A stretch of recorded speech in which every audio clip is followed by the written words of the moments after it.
Right, so here we are, we're back again, and it's time for build update number 2.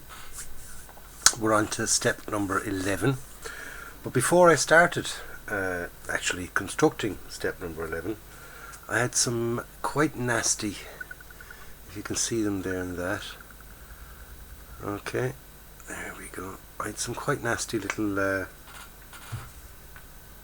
ejection pin markings on the back door.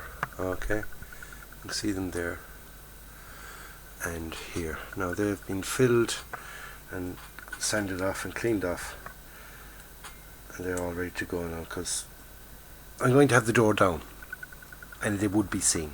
Okay, so that's the first bit. I had to get that bit done before I could do any adding on bits and pieces. Nothing really goes on the inside, it all goes on the outside of it, which we're not going to see, but I'm going to put them on anyway. But I still had to get rid of those little marks. Okay, and I am quite happy that I have got rid of those. I got rid of those. So now I can continue on. I can get step number 11, 12, 13, 14 and 14 done. That's the next page, shall we say. So we'll get that done. We'll have a look at them when I'm finished, okay? Okay then, so here we are. There's that, I have to excuse the mess, I'll explain it all. I'll explain it all slowly but surely. Eventually we'll get there. I have these nicely filled and sanded down, and that all works now. Absolutely beautiful, okay.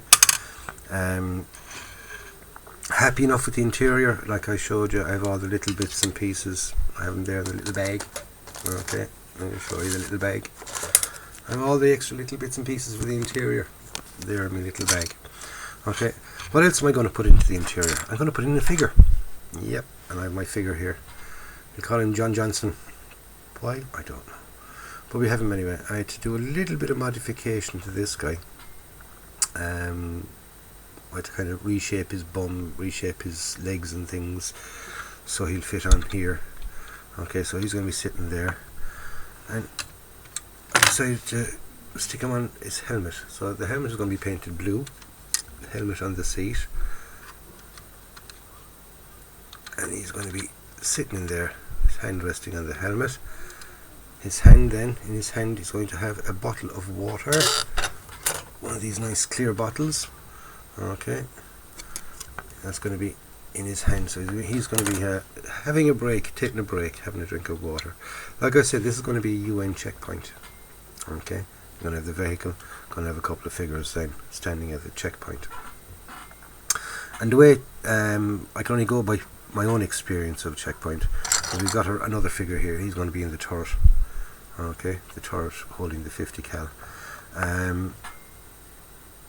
The way checkpoints used to work for us, okay, you'd have maybe 5-6 guys depending on the checkpoint, depending on the situation.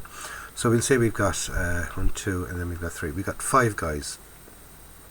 Okay, so we're going to have 3 on the road, we're going to have 2 in the vehicle. Okay, so this guy's resting, this guy's on the machine gun on overwatch, and have 3 on the road. And after about, say, half an hour, what will happen is this guy will go up to this guy's position. He will sort of pop off this helmet, because that's linked to the radio. He'll pop off this helmet, put on his ordinary helmet. He'll go on to the road. Alright? One of the guys from the road then will come around and go in here. So at any stage, there's always one guy resting, one guy in overwatch, 3 guys on the road. Okay? So that's the system I'm working with this. Okay? So there's our guy then for in the turret. We have the roof done. Okay, we have the interior of it done. A couple of more little holes there to get filled again. Okay, so they've been filled and sanded down. These are apparently little straps, holding straps. If you remember there at some while ago, I asked what they were, and it was Joe actually said that they seem to be holding on straps. So I looked at some pictures and things like that. Yep, they're definitely canvas straps that hang down from the roof, and if you're moving around inside, it's just something else to hang on to, which is handy, rather than getting bucketed around. And if you see this one here, the one on the hatch, I've got it lying down rather than sort of sticking up, because the hatch is going to be open. Okay, so if the hatch is going to be open, and it's a canvas strap, it's hardly going to be sticking up, so it's going to be lying down. Okay, so that hatch is going to be open. Also, we've got the driver's hatch. They don't give it to you as in a kind of a workable hinge like this one here. Okay, so it's a case of they'll have to be glued into the open position. Okay, whichever position, whether it's fully open or up like that, I'm not 100% sure. That I'll check that out later on.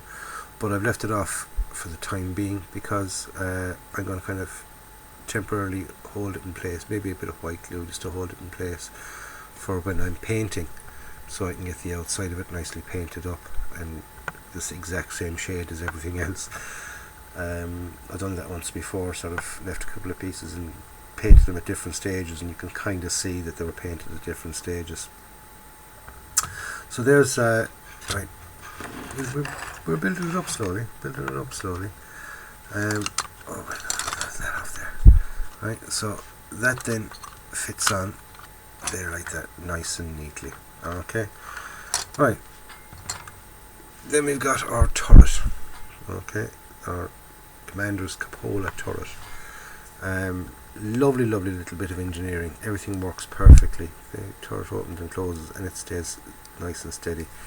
So the turret is going to be in position, and we've got our 50 cal in the turret. I didn't use the kit supplied one. I used one from my my spare parts box. Okay, this is a Dragon one, and I had that left over from the M3 that I just finished there recently. That M3 half track. I thought it was a much nicer 50 cal than the other one. Okay, now it appears that I've put that top cover on upside down by the looks of it. I think I have. Yeah, because they look like the things called feed pawls and guide rails. Okay, they look like the guide rails for the inside of it. Oops. We can kind of send it flat. I have to put it on upside down. Silly, flippin' silly. But anyway, that works perfectly. Anyway, that fits in there, and I'm happy with the position of it. And he fits in perfectly right there, with his hand resting on the side of it there like that. Because I don't want him in a firing position. I want him that he's ready to go, but not you know, not being too offensive. Okay, so that's all sorted. That's all ready for painting. We got the front cover, fits on nicely. There was lights on this. We've got a little hole there, which is for the stanchion pole, which holds out that water duckboard or whatever it's called. I'm not going to use that water duckboard thing. Okay, I've decided to leave that off. I have checked in photographs. Yep, it doesn't have to be on it. Some pictures I've seen of it with it off, which I'm happy with, because I want to have that hatch open. Okay, so you can see the engine. Okay, there's the inside of that cover. Okay, that's the outside of that cover. That will be going up here, and the inside then we've got the radiator. Okay, so we've got our radiator there. That's going to be all then inside. And pop. There we go. And like I said, then that's going to be open. Okay, so you can get to see the engine. What's the point in giving you an engine if I'm going to just close it up? Lovely looking engine, so I'm going to paint it up. Okay, we've got the engine, the transmission, the whole shebang. Okay, so that's there like that. I'm going to have a U and an N on the front of it. UN here on the side, UN on the other side. It's going to be painted nice and white. And the UN, I'm going to be using these. They're rub-on labels, as it says. They're 9.5 millimeters. They're only 150 a set. I have done a test on them on this little piece of styrene there, and they work perfectly. I'm happy with them, and size wise and fit wise and everything else wise, they're grand and a wise choice out of me. Saves me going off and spending 10 or 11 quid on a decal set, which I was only going to use 1 or 2 decals out of anyway. So my next step now, I'm going to leave off. There's a shovel to go on here which I'm leaving off, but I am going to use the mount. I'm going to put the mount on as if the shovel is missing from it. I'm going to fill up this little hole here. 2 aerials to be made, and there's a light guard to go onto that, and that's the last end of the construction. So once they're all done, then it's painting time. So in the next video I'll have that all done, and I'll start the painting. Okay, so that's it for the build update number 2. The build is done, as good as done. Okay, just 2 aerials and the light guard, and fill a hole or 2 here and there. So that's it, lads, for this video. We'll catch you on the next one. Anything else that's to go on to it? We've got the side skirts as well. I forgot to mention the side skirts. I will be using the side skirts, but I'm going to put them on after it's painted, otherwise I won't be able to get the tracks on, which is grand, because then I don't have to worry about sag. So when the tracks are painted, when the whole lot is painted, and I'm putting it all together again for the final bit, then I'll put on the side skirts, and hopefully they'll go on neat without too much trouble. That's the only danger, is when you're putting things on after they're painted, there is the danger that they don't fit so neatly, and you're going to end up having to kind of say redo the paint work in that section, and hopefully it'll work out grand. But anyway, the next step, like I said, is to get the interior done. We start working the interior. The interior colour is going to be this XF71 cockpit green. Okay. Exterior colour is going to be XF2 white. We've got all the other little bits and pieces inside, some straps and things are going to be in the green army colour, and we're going to have the figures painted up as well, a bit of camouflage uniform on them. I do have a couple of more figures to make as well before I sort of get into doing the figures. So like I said, I'm going to leave the video at that. I'll catch you on the next one, lads. Don't forget to watch the bum on Monday. I'll have another little bit done, we can show you then.